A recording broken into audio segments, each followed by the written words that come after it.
Let us briefly discuss the mysticism of Sri Aurobindo and how it is reflected in his poetry, in particular in Trance of Waiting.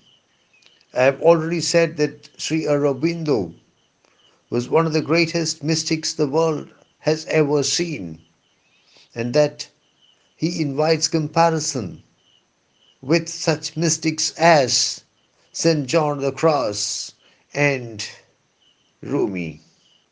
In the poem under discussion, the poet deals with a very important aspect of mysticism. If we decide to give a simplistic definition of mysticism, it is nothing but an attempt to establish direct contact with the divine. Mysticism is the effort of the individual to experience the infinite nature of the Supreme. Mysticism is an attempt to establish a rapport with the ultimate spirit. In mysticism, the individual soul merges itself with the Supreme Soul and attains moksha. The subject matter of the present poem is not mysticism in general and not enlightenment in particular, but of the period preceding the experience of enlightenment. That is why the poet calls the poem, the poet titles the poem Trance of Waiting.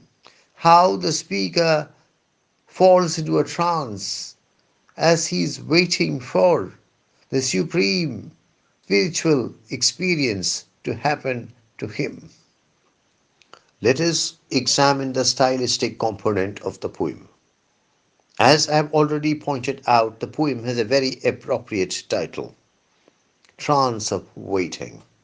Trance is a dreamlike state in which the person loses control over himself, loses awareness of himself, and loses awareness of his environment. Waiting. To wait means to stay where you are, expecting something to happen. Here, the speaker is waiting for the experience of enlightenment, for the arrival of the divine truth.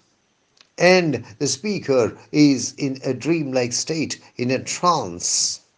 Trance of waiting effectively captures the moments before a person receives enlightenment.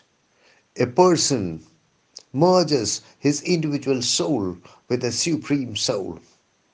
A person tastes moksha or liberation or emancipation of the soul and becomes a Jivan Mukta or a liberated soul. This poem was written in 1934. The Wasteland of T.S. Eliot was published in 1922. Not enough time had elapsed for the free verse revolution to reach Indian shores, and Sri Aurobindo preferred traditional verse to free verse. However, he was fond of conducting experiments, and in Trance of Waiting, Sri Aurobindo has experimented with the meter. Trance of Waiting is an exemplification of Sri Aurobindo's experimentation with traditional English meters. The diction is simple and appropriate. The diction is very appropriate to the subject matter of the poem, which is spiritual enlightenment. The poet makes use of the long line rather than the short line. It is clear from the poem that the poet prefers the long line over the short line. The poet makes use of figures of speech like similes and metaphors. An important simile in the poem is the passage where the poet says that the ocean of life pales like a pool. An important metaphor is the passage where the poet says, space is a stillness of God building his earthly abode. The poem is replete with traditional mystical symbols like ocean, bird, fire, summits, lightning. The imagery is sharp and powerful.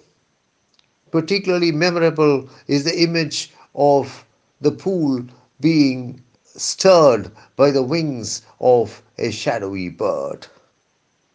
There are no twists and turns in the trajectory of the poem.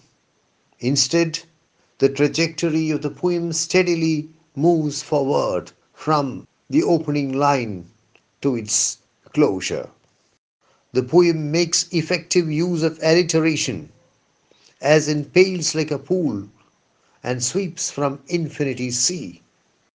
The poet displays a tendency to capitalize the initial letters of certain words.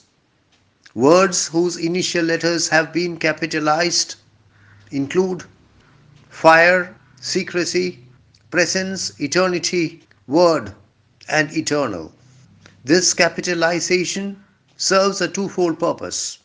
For one thing, the poet makes it clear that he refers to a specific concept and not the dictionary meaning of the word.